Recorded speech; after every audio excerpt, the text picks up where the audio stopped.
Magandang hapon sa ating lahat. Ngayong araw ang niluto ko ay lugaw, kangkong at saka adobo. Ganto yung buhay namin dito. Kaya kung bago ka pa lamang sa aking channel, paki-like mo naman at paki-comment down below. Pahit na rin ang notification bell para lagi kang updated at ma-notify sa mga video na i-upload ko.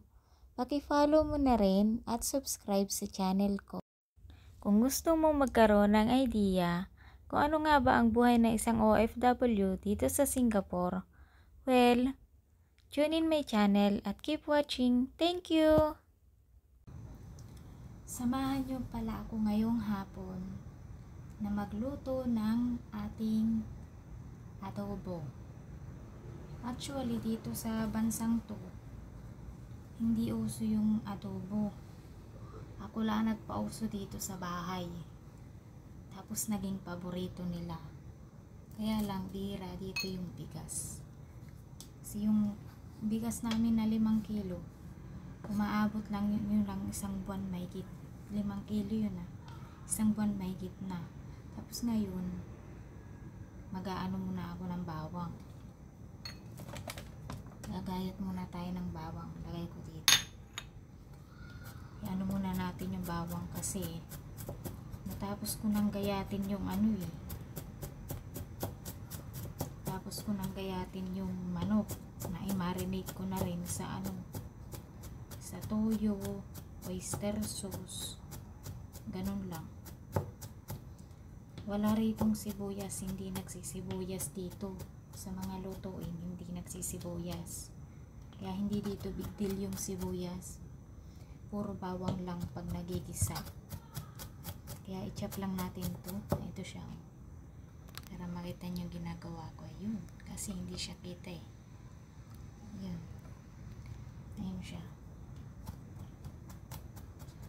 Tuwain lang natin ng hindi naman pino pero maliliit. Maano lang dito sa bawang.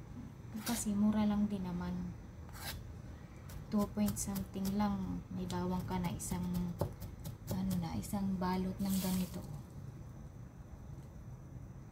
Ganto ka mura dito ng mga bilihin. Kasi sariling product na nila eh. Sariling product sa kanilang bansa. Bihirang-bihira silang mag-import ng ng kanilang mga produkto. Isasali na nga natin. Tamo. Pino naman. Hindi naman masyadong pino pero ayan. Ganito siya. Mas maganda kasing igisa yung ganito kaysa pitpitin mo. Ang laki. So hinihiwa dito ng ganito ginagayat. Salin lang natin tapos simulan na natin yung pagigisa. Itong ginayat kong bawang, isang buo to, isang puso. Ano lang siya. Hahatiin ko sa dalawa kasi magluluto pa ako ng kangkong. Ayan, at simulan na nating magluto. Tapos na akong magayat ng mga ingredients. Ayan. Ito yung mga natin, mga ricado. Pinainit ko na to eh. Mainit na siya, nilagyan ko na rin ng mantika. So lagay na natin ang bawang. Kalahati lang kasi gagamitin ko pa to pag luluto ng kangkong.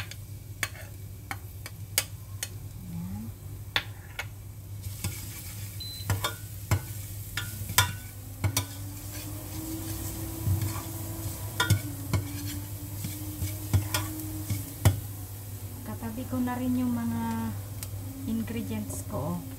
Paminta, suka, toyo, dark soy sauce, tsaka yung oyster. Meron din ako nito. Para siyang magic sarap sa atin.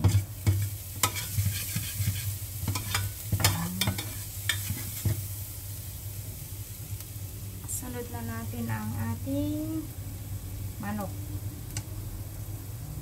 Na-marinate ko kanina.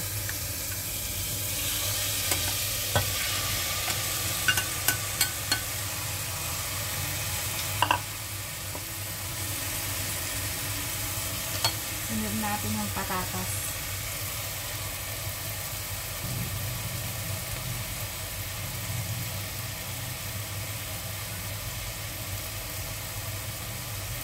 Naibabad ko kasi ito kanina para hindi mangitim.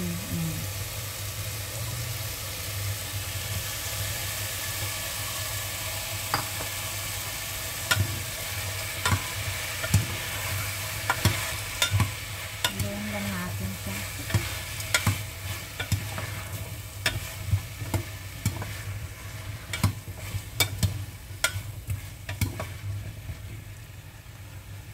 Lagyan natin ng paminta.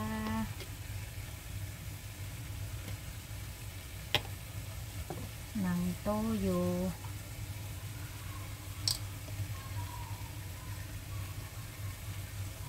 Kunting toyo lang. Ayan. Kasi bawal dito ng maalat. Tapos oyster sauce.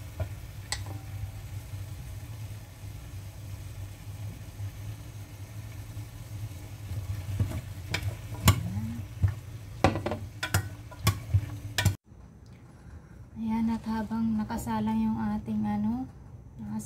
ating adobo, maghimay tayo ng kangkong. Ayan. Madali lang himayin to kasi pahaba lang na ganito. Mga Chinese kangkong. Igigisa lang natin to. Ito kasi ang ating hapunan. Kangkong, lugaw, at saka yung adobo. Na naging paborito na nga nila. Dati-rati, hindi naman nila alam yun. Ako lang ang nagluto ng kangkong dito, ng kangkong at saka ng adobo dito. Hanggang sa nagustuhan nila. Ayun, nire-request na. Himayin lang natin, tapos i-check natin yung ating mamaya. Nakasalang na adobo. Ayun sa likuran ko. Ayun.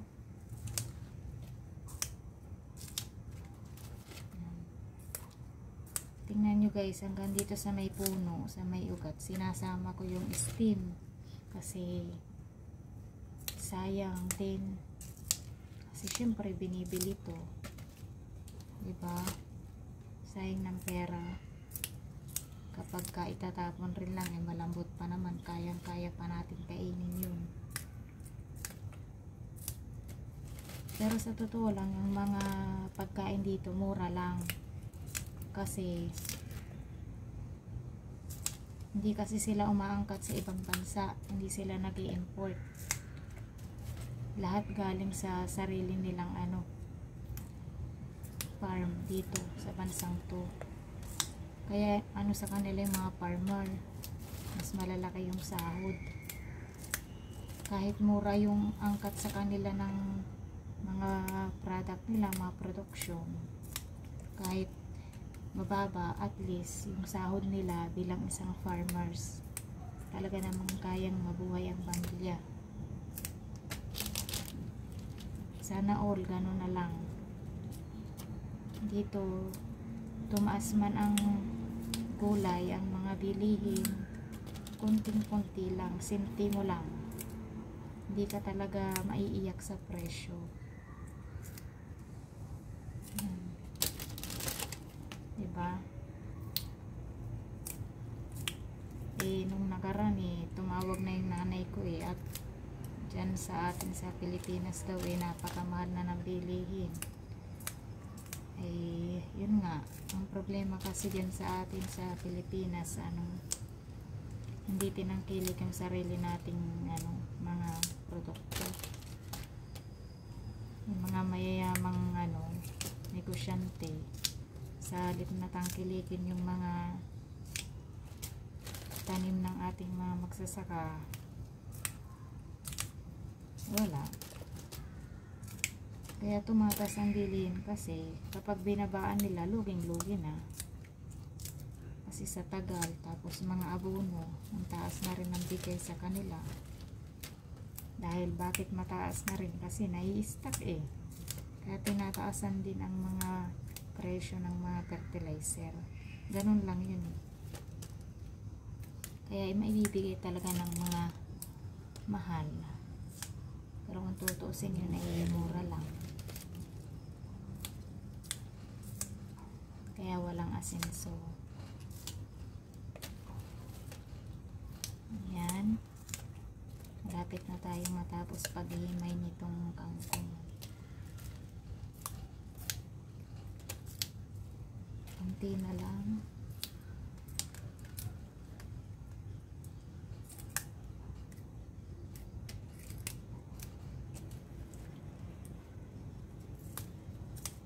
Kasi rito sa amin, ito lang ang aming ulam ngayon, ang kain namin. Gulay na kangkong. Bira kaming magsaing syempre kasi wala namang kakain masyado ng kanin. Ako lang rin, tataba ako ng gusto. Kaya pagluto ko ng noodles na lang rin ang pinakain ko. Dahil pag nagsaing ako lang kakain, hindi talaga sila mahilig sa kanin. Ayan, ilugaw ko. Kakain sila pag may lugaw. Mas pabor. Yes, ma'am. Very fast one only, ma'am.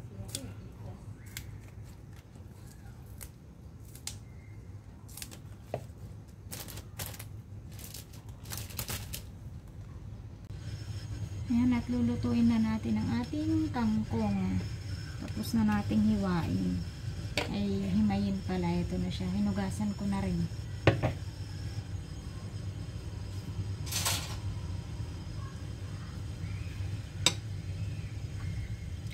Ito yung adobo natin.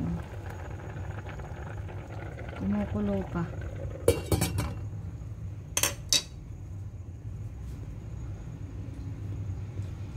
Parang kakaunti yung naisabaw natin. Baka tayo hanapan ng sauce. Ayan. Mga mahilig sila sa sauce yan.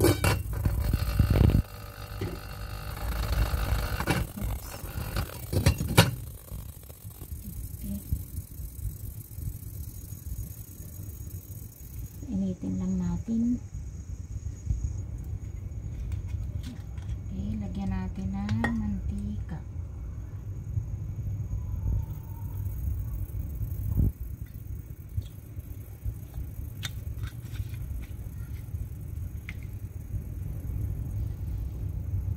Okay. Tapos yung ating kalahating bawang na ginayat.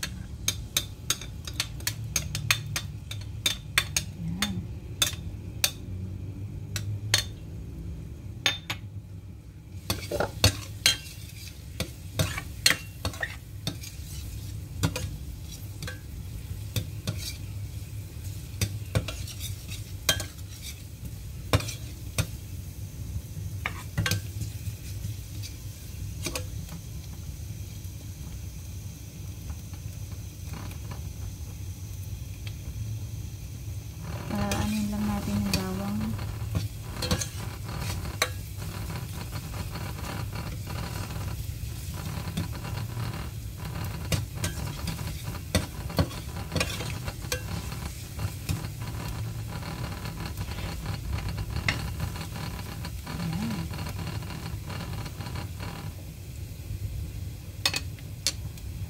Ilalagay na natin yung ating gulay.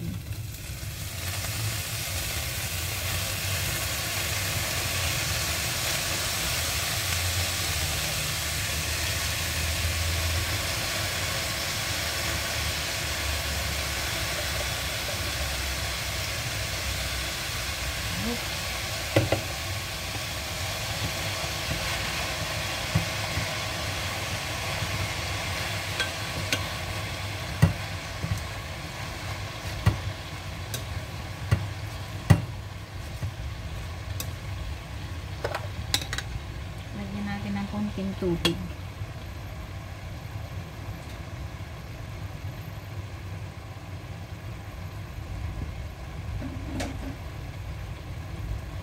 Gantong tubig lang, ihahalo ko na dito yung oyster sauce. Kasi hindi sila kumakain dito ng maalat.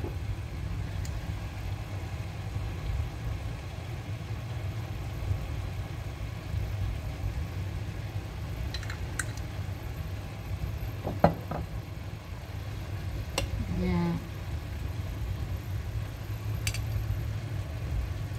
Ayan, kita niyo.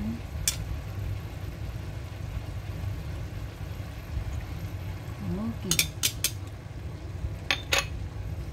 Saka natin haluin. At ang pagluluto rito ng gulay, hindi siya yung labog. Hindi overcook. Half cook lang lagi. Gusto nila yung crunchy.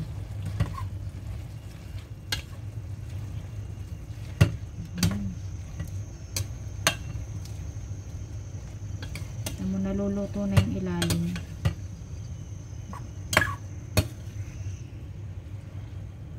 Naihalo ko nga pala rito yung gulay kaninang tanghali, yung natira sa niluto kong soup noodles.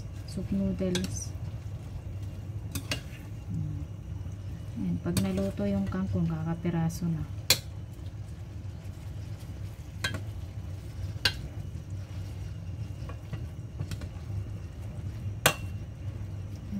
Siya.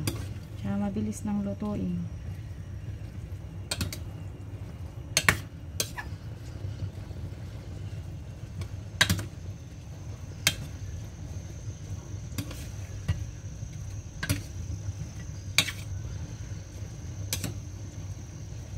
Diba? Ganun lang po ang ano dito sa amin. Tingnan mo. Naluluto na ang gulay.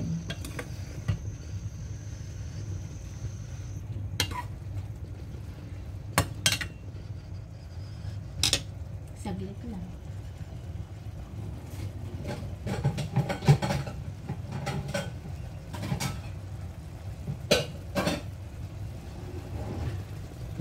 Oh. Luto na siya.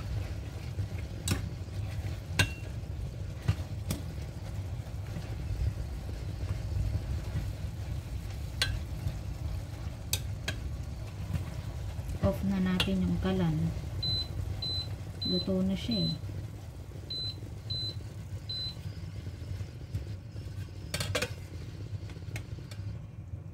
Diba? Ganito lang ang mga pagluluto ng gulay dito. Hindi mo pwedeng alatan. Walang sibuyas. Walang kahit ano. Lagyan mo lang ng konting oyster sauce. May malasahan lang kasi dati-rati nagluto ako ng gulay nung unang dating ko dito. Naalatan. Binanlawan talaga yung gulay sa tubig. Kaya simula nun hindi na ako nagluto ng may toyo, may asin. Hinayaan ko na lang doon. Ganyan ang gusto nila eh. Di pagbigyan natin.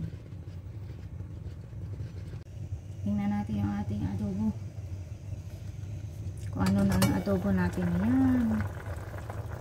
Kumukulo na.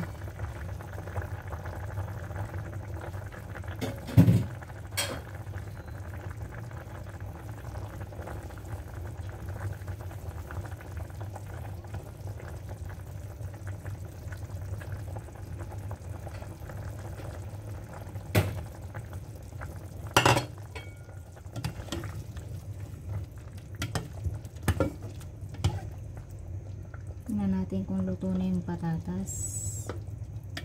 Medyo luto na rin naman ang patatas.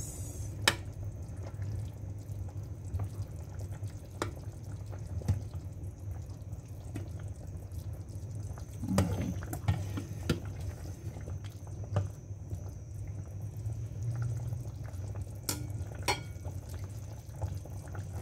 Check natin ang lasa.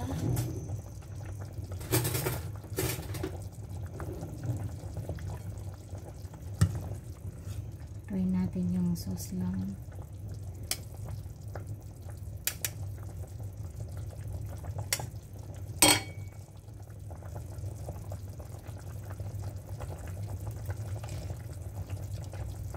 Okay na yan. Huwag kaalatan. Lagyan natin ng kunting suka.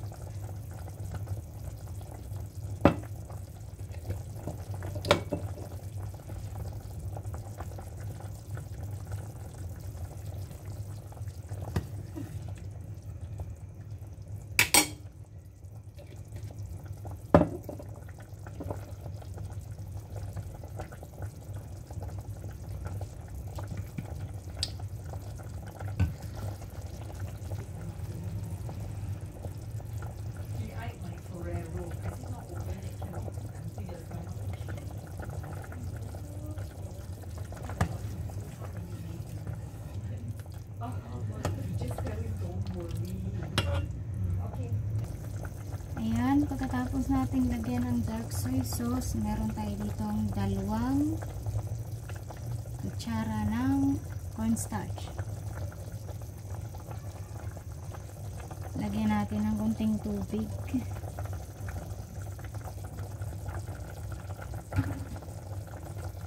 Para maging creamy lang siya yung ating adobo.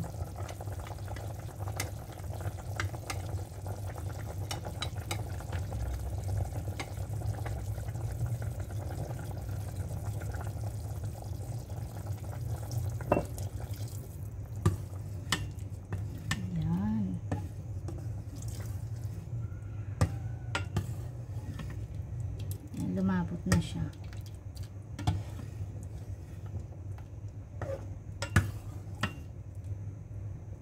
So, luto na ang ating adobo.